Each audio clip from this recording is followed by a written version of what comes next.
Assalamualaikum warahmatullahi wabarakatuh.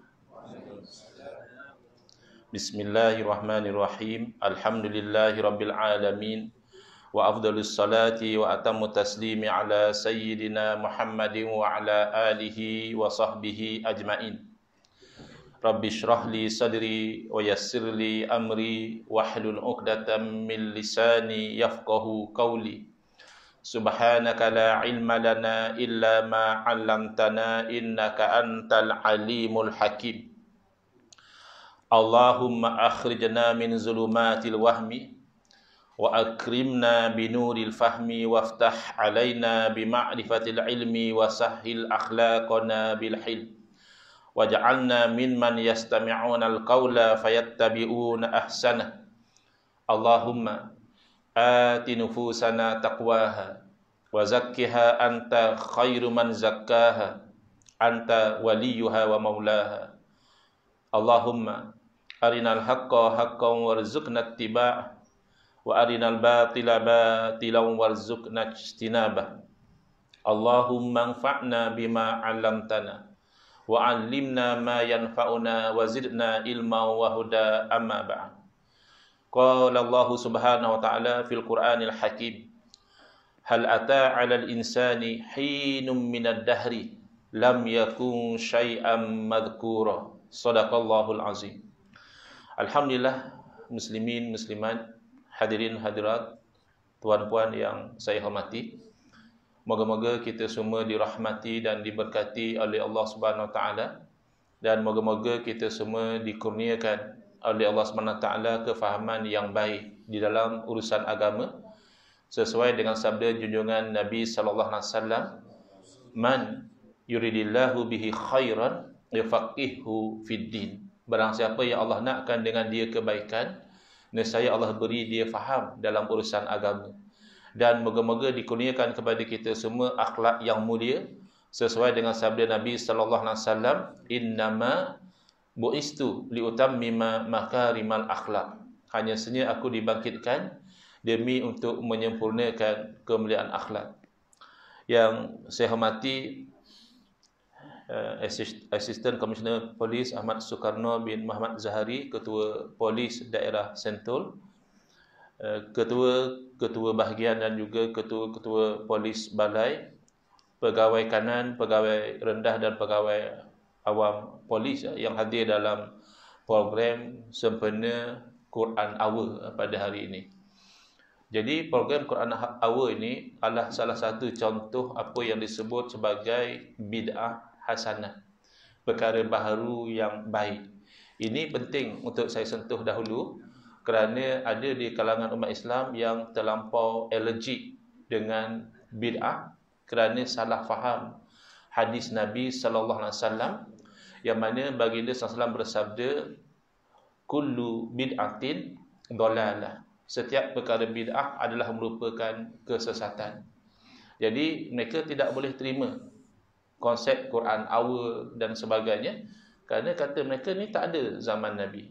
Padahal para ulama semenjak daripada dahulu telah menjelaskan bahawa bid'ah itu terbahagi kepada dua. Salah seorangnya ulama salaf, iaitu Imam Muhammad bin Idris Asy-Syafi'i rahimahullah taala. Imam Syafi'i sendiri mengatakan dalam 3 poin selesai masalah bid'ah. Kata Imam Syafi'i, poin yang pertama, al-bid'atu bid'atani. Perkara bid'ah, dua jenis bid'ah. Apa dia? Poin yang kedua, mahmudatun wa mazmumah. Satu jenis bid'ah, perkara baharu yang terpuji, baik. Dan satu lagi, terkeji, buruk. Poin yang ketiga dan terakhir, fama wafaqa sunnata fahuwa mahmudun wa ma khalafaha fahuwa mazmumun. Mana perkara bid'ah, perkara baharu yang selari dengan sunnah, seperti itu terpuji. Dan mana perkara baharu yang bercanggah dengan bid'ah, yang bercanggah dengan sunnah, maka itu terkeji. Selesai. Nak tahu selari atau bercanggah satu perkara baharu itu tugas para alim, ulama sebagai warasatul anbiya. Jadi hati-hati ya. Di zaman kita ada sekumpulan umat Islam, mereka menjadi ekstrim dalam beragama dengan alasan mereka berpegang dengan hadis sahih. Baguslah pegang dengan hadis sahih, tapi mereka berpegang dengan kefahaman yang tidak sahih. Hadis sahih, kefahaman terhadap hadis tidak sahih. Contohnya dalam kes kullu bid'atin dalalah. Bahkan Al-Imam An-Nawawi rahimahullah taala, ulama besar yang dihormati oleh seluruh dunia Islam, ketika mensyarahkan hadis tersebut dalam Sahih Muslim, dengan jelas Imam Nawawi mengatakan wa qauluhu sallallahu alaihi wasallam kullu bid'atin dalalah haza am makhsus. Sabda baginda SAW, setiap bid'ah itu sesat, ini lafaz yang am, maknanya umum, tetapi makhsus, maksud dia khusus. Wal muradu ghalibul bid'ah, yang dikehendaki adalah kebanyakan bid'ah. Maka timbul persoalan, tidakkah kullu kalau kita terjemah makna setiap perkara bid'ah sesat? Jadi Quran awal kita hari ini sesatlah. Zaman Nabi mana ada Quran awal? Ya, tidak. Yang dimaksudkan kullu dalam bahasa Arab ada dua. Ada kullu bermakna semua, ada kullu bermakna sebahagian. Bahkan dalam bahasa Melayu pun misalnya, kalau satu orang budak sekolah, dia kata saya pergi ke sekolah setiap hari, masih betul kata-kata dia, walaupun hari Sabtu Ahad dia tak pergi. Hari Sabtu Ahad kan sekolah cuti. Tapi dia cakap saya pergi sekolah setiap hari, bermaksud 5 hari seminggu tu masih betul lagi. Dalam bahasa Al-Quran misalnya, Allah berfirman, tudammiru kulla syai'in bi amri rabbiha. Taufan yang berlaku itu telah membinasakan. Apa dia? Kulla syai'in. Setiap sesuatu. Tapi kalau sambung ayat itu, Allah sendiri berfirman, fa asbahu la yura illa masakinuhum. Jadilah kaum yang kufur itu tak kelihatan lagi, kecuali tempat tinggal mereka. Mana tempat tinggal tidak binasa. Padahal tempat tinggal syai'un, sesuatu. Langit bumi syai'un, tak binasa. Gunung ganang syai'un, tak binasa. Maka kulla syai'in bermakna kebanyakan. Dalam ayat Quran juga Allah berfirman, wa kana wara'ahum malikun ya'khudhu kulla safinatin ghasba. Surah Al-Kahfi, kisah perjalanan Nabi Musa AS menuntut ilmu daripada Nabi Khidir AS. Asalnya Nabi Khidir dah bagi tahu awal-awal, Musa, kamu tak akan sabar kalau nak mengaji dengan aku, sebab kamu tak boleh sabar benda yang kamu tak tahu. Tapi Nabi Musa, walaupun seorang Rasul, begitu beradab nak menuntut ilmu, kata Nabi Musa, insya-Allah aku sabar. Okey, kalau nak ikut boleh, tapi jangan tanya macam-macam. Sampai masa saya akan ceritakan. Bagaimanapun Nabi Musa AS sebagai seorang Rasul, baginda tak tahan melihat perbuatan Nabi Khidir yang pada zahir syariat salah. Contohnya, sama-sama naik sampan, Nabi Musa nampak Nabi Khidir lubangkan sampan. Itu kan pertama merosakkan hati orang. Yang kedua, kalau sampan berlubang di siku boleh jadi air masuk. Jadi Nabi Khidir tegur, Nabi Musa tegur, kenapa buat macam ini. Kali kedua tegur lagi, kali ketiga tegur lagi, akhirnya okeylah setakat itu saja. Sebab tidak boleh memenuhi syarat pengajian. Tapi Nabi Khidir terangkan, adapun sampan tadi, ammas safinatu fakanat limasakin. Sampan itu sebenarnya dikongsi oleh beberapa orang miskin. Ya'maluna fil bahri, mereka ni kerja cari makan di laut. Ambil upah, bawa orang dan sebagainya. Fa'aradtu an a'ibaha, saya tadi tu nak bagi rosak, ada sebab. Apa sebab? Wa kana wara'ahum malik. Kalau terjemah wa kana wara'ahum, makna di belakang mereka. Kata ahli tafsir, maksud di belakang tu di depan. Ada raja sedang tunggu di depan tu. Tapi raja ni zalim. Apakah antara kezaliman raja ni? Ya'khuzu kulla safinatin ghasba. Raja ni mengambil setiap sampan sebagai rampasan. Jadi kalau ikut zahir ayat Quran, tidak ada sampan yang raja ni tidak ambil. Kenapa? Quran kata kul, setiap. Namun demikian, sepakat ahli tafsir semua mengatakan tidak. Raja ini hanya ambil sampan yang elok sahaja. Itulah hikmah kenapa Nabi Khidir AS lubangkan, supaya bila raja tengok sampan itu berlubang, raja tidak ambil. Ini konsep dalam bahasa Arab dipanggil irtikab akhaf ad-dararaini. Dalam bahasa Inggeris, choosing the lesser of two evils. Kadang-kadang dalam kehidupan kita ini, kita tidak boleh terlampau idealistik. Kita tersepit, buat macam ni pun mudarat, buat macam satu lagi pun mudarat juga. Tak ada pilihan yang ketiga. Akhirnya kita akan timbang antara dua mudarat ni, yang ringan tu kita terpaksa buat. untuk mengelakkan mudarat yang lebih besar. Yang penting kulla safinah dalam ayat berarti sebahagian, bukan semua sampan. Baik. Kemudian dalam hadis sebagai contoh, Nabi SAW bersabda, kullu ibni Adam ya'kuluhu turabu illa ajbaz zanab. Setiap anak Adam akan dimakan oleh tanah. Kita tidak perlu sombong. Kita hidup di dunia ini sementara, mati akan jadi bangkai, akan dimakan oleh tanah. Siapa yang akan dimakan oleh tanah? Kullu ibni Adam. Setiap anak Adam. Kalau ikut zahir hadis, yang namanya ada Adam manusia, bila mati pasti jenazah dia akan reput. Tetapi jenazah pada Nabi reput atau tidak? Tidak. Pada Nabi anak Adam atau tidak? Ya, anak Adam. Bukan malaikat. Pada Nabi masih manusia. Oh, kalau macam tu hadis tadi tak betul lah Ustaz. Hadis kata setiap anak Adam. Tidak. Hadis betul. Tapi cara awak faham hadis tak betul. Awak tidak boleh faham kullu ibni Adam makna semua. Kullu ibni Adam makna kebanyakan. Anak Adam kalau mati, sultankah, rakyat biasakah, orang berpangkatkah, orang rendahkah, orang kaya atau miskin akan reput. Tapi ada juga anak Adam yang Allah jaga jasad mereka. Kesimpulannya, kullu bid'atin, para ulama boleh katakan sepakat mengatakan tidak bermakna semua. Hanya perkara baru yang bercanggah dengan syarak saja yang dolalah. Sekarang ni berkumpul untuk baca Al-Quran bercanggah tak dengan syarak? Tak bercanggah. Berkumpul untuk tadabbur, ambil pengajaran daripada Al-Quran bercanggah tak dengan syarak? Asasnya tidak bercanggah. Cuma hati-hati ya. Tuan-puan dalam agensi ini juga perlu tahu, ada kalanya sesi tadabbur Al-Quran ini disalahgunakan oleh golongan-golongan tertentu untuk menyebarkan fahaman-fahaman yang bercanggah dengan pegangan ahli sunnah wal jamaah. Sebab tajuk dia itu menarik.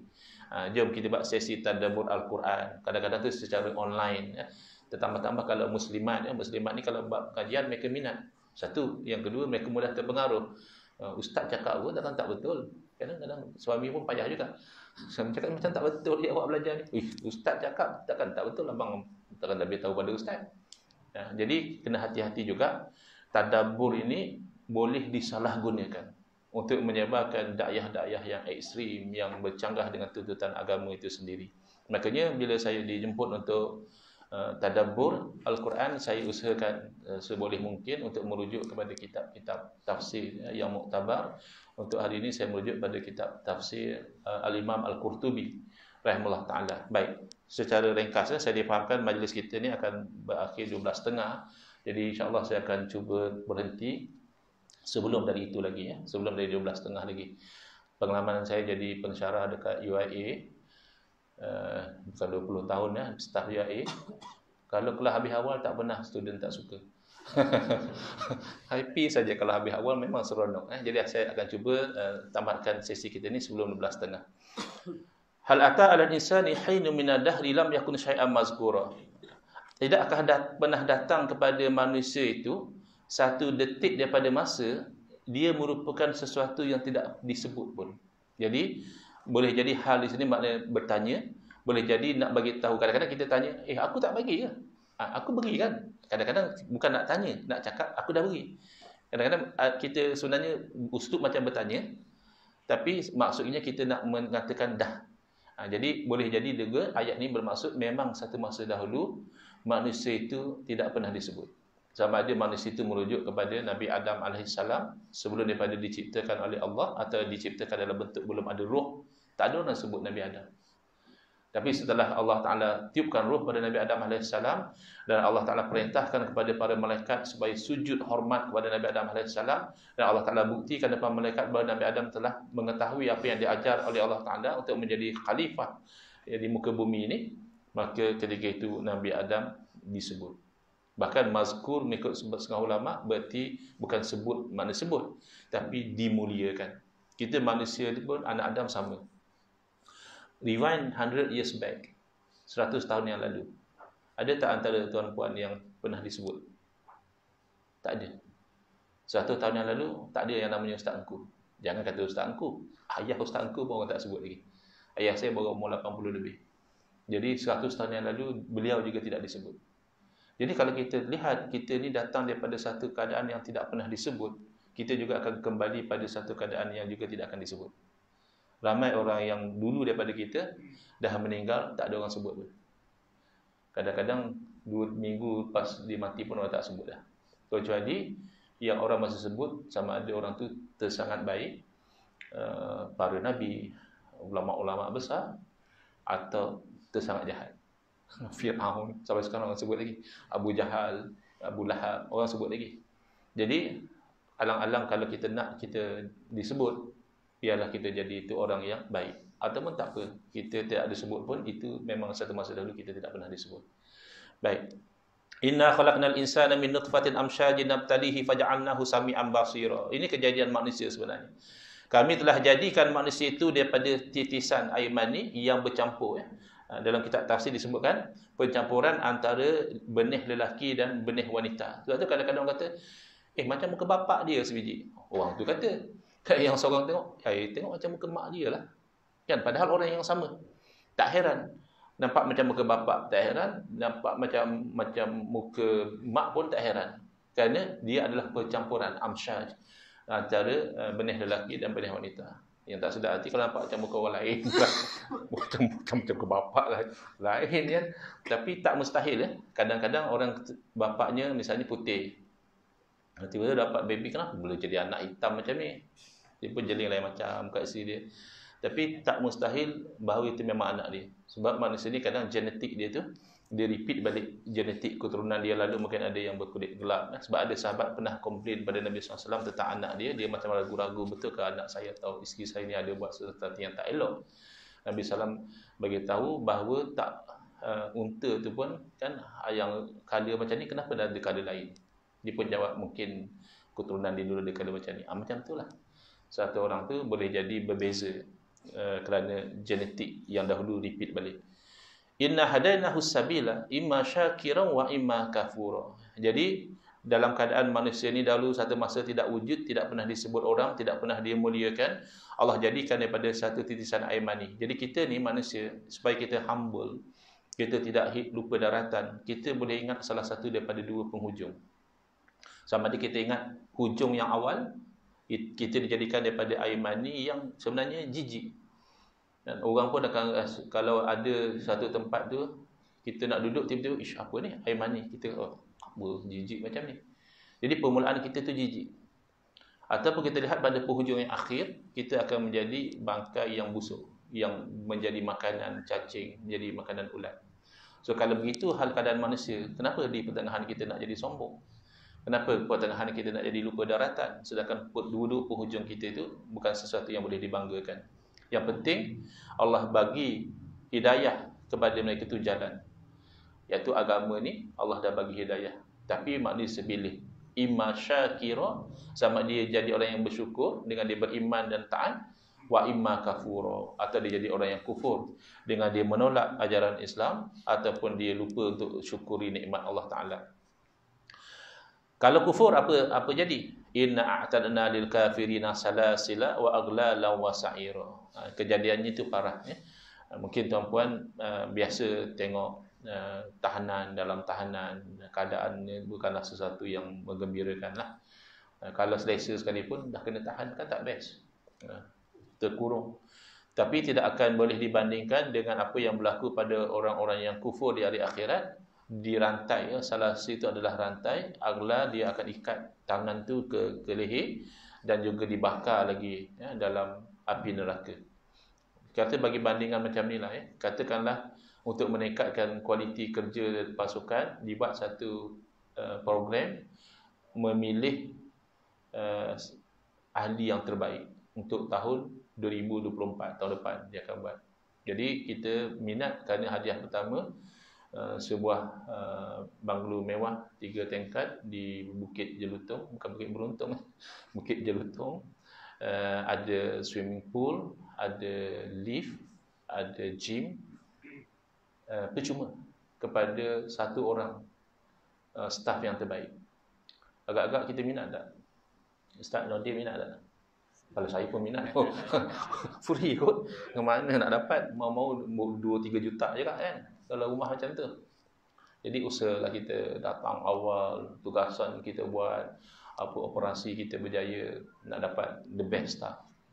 Tahu-tahu hujung 2024, masuk awal 2025 diumumkan pemenang tu orang lain. kita miss 3 poin dia dengan pemenang pertama. Jadi kita dapat pemenang tempat kedua, dapat hadiah juga. Bukan tak dapat hadiah ya, iaitu sebuah microwave oven. Agak-agak kecewa tak? Pasti kecewa. Dengan 3 poin kita miss dapat rumah banglo di Bukit Jelutong dengan swimming pool dengan apa. Dan bukannya kita tak dapat tu kita masuk penjara, dapat juga microwave oven. Pun kita kecewa. Barangkali berbulan kita masih masih kejap-kejap ingat, nyesal. Bayangkan kalau di hari akhirat terlepas syurga masuk dalam oven. Macam mana penyesalan? Yang tadi tak dapat rumah banglo. Rumah banglo apa banding dengan syurga? Seluruh dunia ni pun tidak boleh banding dengan kenikmatan syurga. Itu pun dah kecewa yang amat sangat dah. Ini terlepas syurga masuk neraka. Maka itu yang kita boleh fikirlah. Sebab kita nak bayangkan kita belum jumpa lagi. Berbeza kalau orang baik. Innal abrara yashrabuna min ka'sin kana mizajuha kafura. Orang yang baik-baik adalah orang yang diberi minuman daripada gelas yang dicampur dengan kafur. Kafur di sini bukan kafur dunia ni. Para ulama mengatakan mungkin kafur dari segi maksudnya bau yang wangi, minuman yang berbau wangi ataupun yang berwarna putih, yang menarik dilihat. Jadi itu balasan untuk orang yang abrar. Orang yang abrar ni kalau secara ringkas, orang yang barrul walidain wal aulad. Orang yang buat baik pada kedua ibu bapa dan buat baik kepada anak-anak. Ibu bapa dengan kita hormat, kita penuhi kehendak mereka, anak-anak dengan kita didik mereka sehingga mereka jadi orang yang soleh dan juga solihah. Jadi aina yashrubu biha ibadullah yufajjirunaha tafjira. Mungkin saya tidak akan satu persatu, secara umum saja. Allah ceritakan balasan-balasan yang menarik ya. Di syurga ni ada mata air yang terpancar, yang lazat untuk diminum. Bahkan ketika Nabi SAW dalam satu riwayat, Nabi SAW membaca kisah-kisah syurga kepada satu orang lelaki yang ketika itu datang bertanya soalan. Tanya pada Nabi SAW begini-begini. Sedang Umar tengok, banyak sangat kau ditanya. Sedang Umar kan jenis macam garang sikit kan. Banyak sangat kau ditanya. Kau tak payahlah tanya macam-macam. Tapi Nabi kata tak apa. Biar. Jadi ketika lelaki itu masih depan Nabi SAW, turun ayat. Dan Nabi baca, ceritakan tentang minuman, macam mana dilayan dan sebagainya. Lelaki itu bertempik dan meninggal. Dia menjerit, dia meninggal. Jadi Nabi SAW beritahu kepada Sayyidina Umar, rindunya lelaki ini pada syurga sampai menyebabkan tercabut nyawa dia. Ini orang yang boleh melihat. Kita kadang tak perasan kenikmatan syurga dan sebagainya, kita relax macam tak ada apa-apa.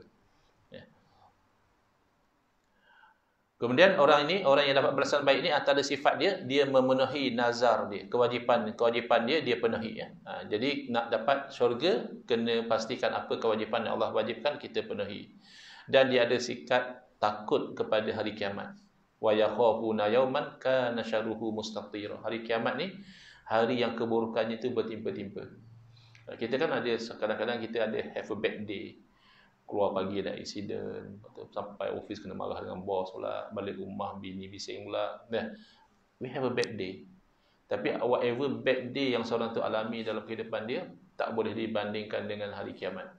Apa sahaja yang kita lalui pasti akan lebih parah lagi. Alam kubur lebih teruk pada alam dunia. Dan alam akhirat lebih teruk pada alam kubur.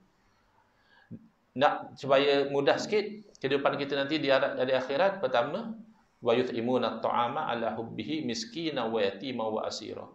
Jamulah makanan yang kita suka pada orang miskin, kepada anak yatim.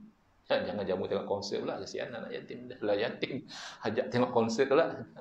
Bela hati kawan tu. Wa asira, dan juga tahanan. Tahanan di sini ulama bincanglah sama ada tahanan perang kah ataupun tak semestinya tahanan perang, mungkin orang yang tertahan dengan satu-satu sebab.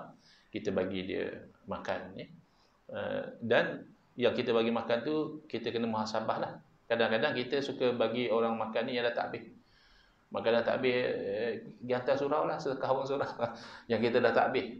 Yang digalakkan kita bagi makan ni yang kita suka. Apa yang kita paling suka? Ustaz Nurdin suka makan apa? Durian. Boleh. Jadi esok insya-Allah Ustaz Nurdin belanja durian semua, boleh? Macam tu. Kita apa yang kita suka Kita rasa seronok nak makan, yang tu kita belanja orang. Janganlah kita pun tak lalu baru kita nak belanja orang. Seboleh-bolehnya macam tu. Kalau yang suka nasi mandi, besok belanja kawan-kawan nasi mandi. Nasi kerabu dan seterusnya. Ni hari ni ada jamuan tak? Alhamdulillah, insya-Allah. Itu termasuk mengamalkan apa yang Quran suruh, jamu makan. Walaupun kita bukan miskin, bukan anak yatim, bukan orang yang terpenjara, tapi tetap menjamu makan itu dituntut. Tapi niat kenapa? Niat tu penting. Innama nut'imukum liwajhillah. Sebenarnya kami jamu kamu makan ni nak dapat ridha Allah je. Bukan kerana nak dipuji, bukan kerana nak orang tu rasa terhutang budi dan sebagainya. La nuridu minkum jazaa'u wala syukura. Kami tak nak balasan ataupun terima kasih pun tak boleh. Sebab tu orang yang betul-betul ikhlas kadang dia tak bagi tahu, dia yang derma, tak tahu dah. Ni ada orang hantar makanan, ni ada orang bagi sedekah. Kita kadang-kadang kita mengharapkan orang berterima kasih. Dia dulu masuk pasukan, aku yang banyak tolong, oh boy sekarang naik pangkat, bukan nak terima kasih. Kita tak mungkin. Kalau kita ikhlas kerana Allah, nanti dia lah. Kalau dia terima kasih, bagus untuk dia. Kalau dia tak pandai terima kasih, dia dengan Allah Ta'ala. Tapi kalau orang berbudi dengan kita kena ingat, oh aku kena terima kasih pada dia. Dulu masa aku baru masuk, dia yang banyak tolong, dia yang banyak bimbing. Kita kena ingat, orang punya budi untuk kita, bersyukur. Tapi kita kena lupakan budi kita supaya kita tu tidak mengungkit-ungkit. Bahkan ada orang bagi bandingan lebih parah lagi, ya. Perkara yang baik kita buat ni, kita macam orang buang air dekat sungai kan. Dulu orang buang air dekat sungai. Agak lepas buang air dia kejar tak lagi. Nak pergi tengok. Kan tak ada. Kalau boleh dia pun tak mahu tahu kan. Macam itulah kebaikan yang kita buat tu, jangan kita harapkan pujian ataupun balasan, terima kasih dan sebagainya. Dan kami takut kepada Tuhan kami, dan lebih-lebih lagi pada hari yauman abusan qamtarira, hari yang masam. Maksudnya pada masa tu kebanyakan manusia dalam keadaan bermuka masam, susah hati, risau, banyak perkara tak settle, bertimpa-timpa. Tapi kalau orang yang buat baik tadi, fa waqahumullahu syarra zalikal yaum, Allah selamatkan mereka daripada keburukan hari kiamat itu. Walaqahum nadratan wa surura, maka Allah temukan mereka dalam keadaan bercahaya muka mereka dan hati mereka merasa gembira. Wa jazahum bima sabaru jannatan wa harira, Allah bagi balasan syurga, bagi balasan sutera.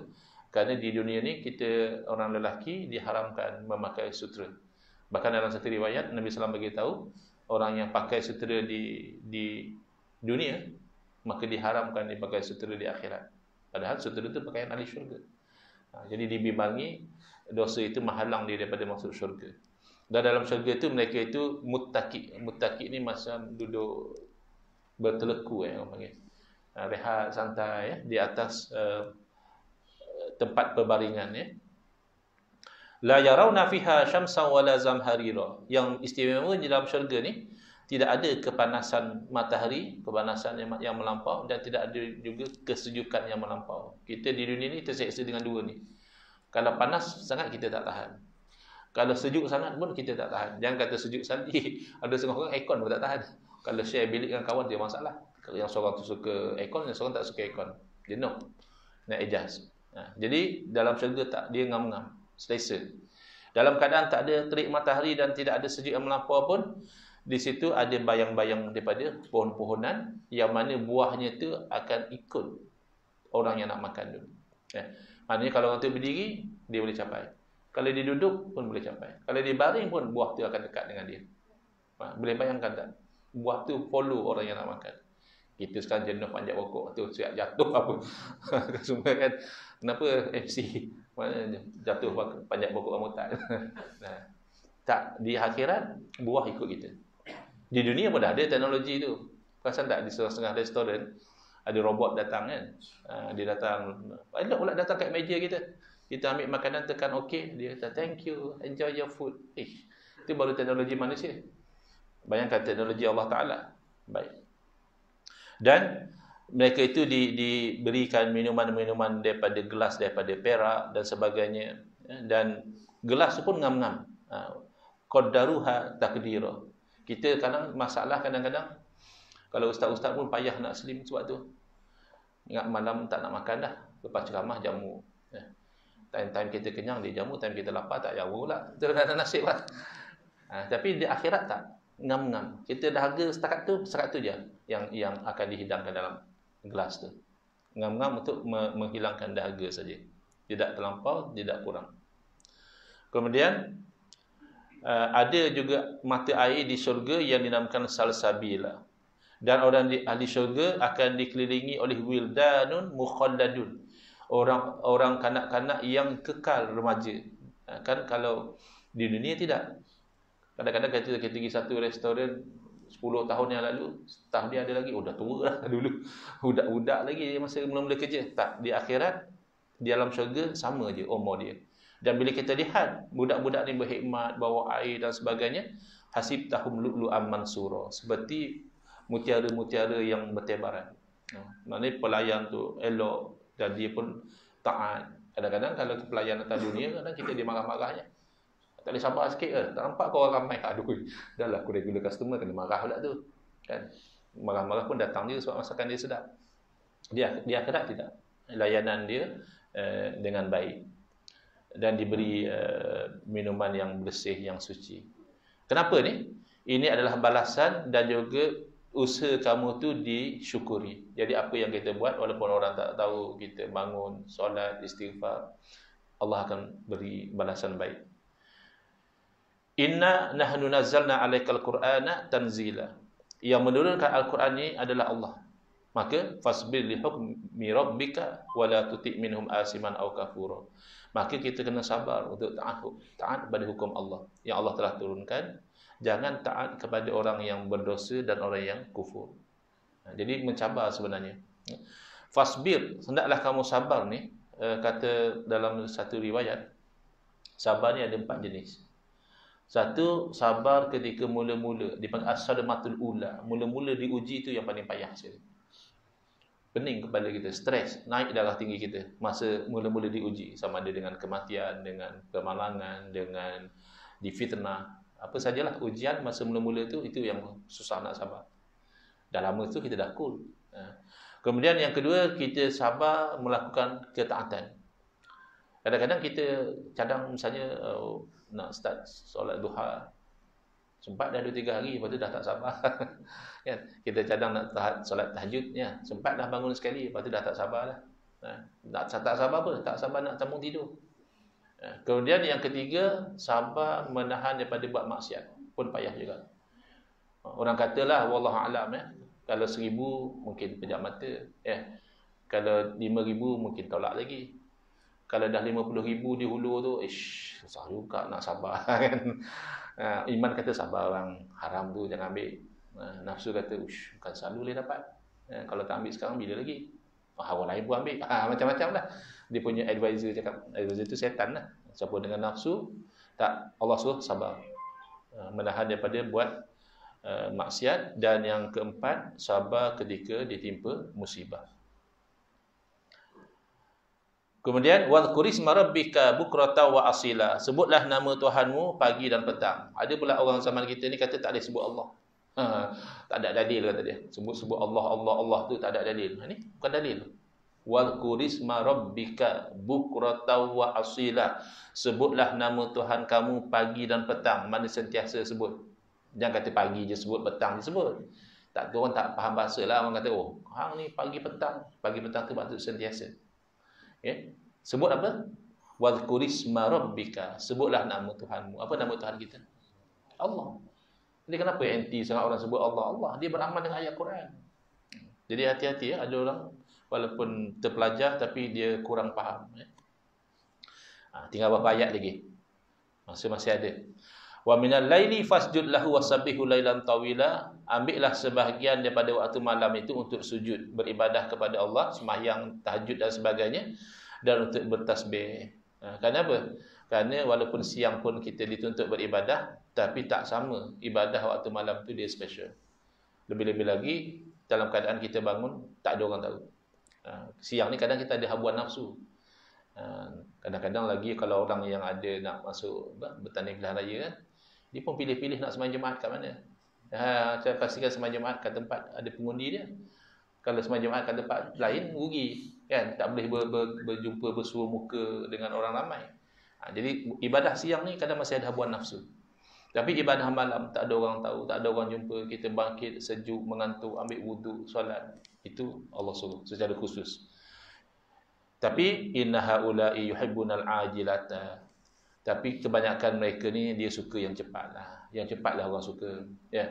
Masalah kenapa orang tak rajin nak semayang? Sebab semayang ni pahala akhirat. Lambat. Cuba lepas semayang selak setengah sejadah dapat 200. Oi, penuh masjid. Siapa semayang masjid, selak je tikar sejadah ada 200. Penuh. Terpaksa beratur queue, buat app pula untuk booking. Ya, tapi sebab lambat. Pahala ni lambat. Orang suka yang ajilah, yang segera. Wa yazaruna wara'ahum yawman saqila. Lalu dia tinggalkan di belakang dia hari yang berat. Dia lupa untuk menyediakan bekalan pada hari yang tak dapat tidak sebenarnya. Kita ni kematian tu pasti, cuma kita macam tak perasan kita akan mati. Kalau kita nak rasa orang yang rapat dengan kita mati, baru kita oh, macam ni rupanya. Happy-happy, kawan-kawan gelak-gelak, pagi tadi baru minum sama-sama, loh dah mati. Kan ramai orang mati tengah main badminton. Jadi kalau main badminton tu eloklah mengucap bertaubat dulu. Ramai pula orang mati tengah main badminton, tak tahu kenapa. Baik. Jadi Allah Ta'ala yang jadikan mereka, dan kalau Allah Ta'ala kehendaki, Allah boleh ganti. Kita tak payah nak sombong sangat. Kita ni makhluk Allah. Bila-bila masa Allah boleh hapuskan kita. Tengok macam berlaku tsunami di Aceh. Sekejap je. Dia macam padang jarak badan terukur, tak ada manusia dah. Ya. Dan ini adalah peringatan. Faman syaa'a attakhadha ila rabbih sabila. Siapa yang nak, dia akan cari jalan untuk menuju kepada ridha Allah Ta'ala. Orang tak nak macam mana pun dia akan lari. Dan depan mata pun dia tak mau. Hakikatnya apa? Wa ma tasyauna illa ayyasha Allah. Kamu tak mampu berkehendak kecuali dengan kehendak Allah. Jadi i'tiqad Ahlussunnah wal Jamaah, apa sahaja yang berlaku atau tidak berlaku itu adalah ketentuan daripada Allah Taala. Jadi kita kena redha dengan takdir, kita tidak boleh redha dengan maksiat. Contoh ya. Contoh sajalah, semalam ada kawan kita kena tikam meninggal misalnya. Kita kena redha itu takdir. Takkan dia kena tikam tapi tidak ada takdir. Pasti sudah ada takdir ketentuan bahawa satu masa dia ni kena tikam dan dia mati. Tapi kita tidak boleh redha dengan pembunuhan tu. Kita seronok pula, eloklah meninggal pun. Kan tak boleh. Sebab redha dengan maksiat tu haram. Tapi redha dengan takdir wajib. Yudkhilu man yasha'u fi rahmatih. Ini ayat yang terakhir, ayat 31 daripada surah Al-Insan ini. Allah Ta'ala memasukkan siapa yang Allah Ta'ala kenaki dalam rahmat. So kita sentiasa minta rahmat Allah. Ya, kita minta ya Arhamar Rahimin irhamna, atau begitu minta Allahumma arhamna dan sebagainya.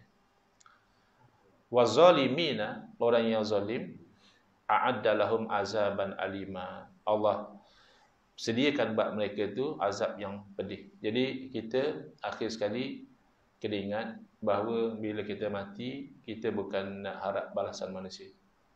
Kita harap pengampunan dosa daripada Allah, dan kita harap syurga daripada Allah. Jadi kalau begitu hakikat, maka dari sekarang kita buat apa saja kerana Allah. Jadi setakat itu yang saya mampu sampaikan dalam tempoh sebelum daripada 12.30 ini.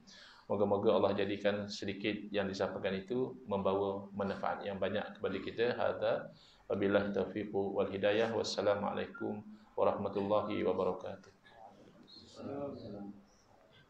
Terima kasih yang bagilah Ustaz yang baik. Semoga kita semua dapat mengambil semua pandangan yang telah disampaikan sebagai landasan perjalanan kehidupan kita semua untuk menjadi lebih baik. Yang penting untuk mendapat keadaan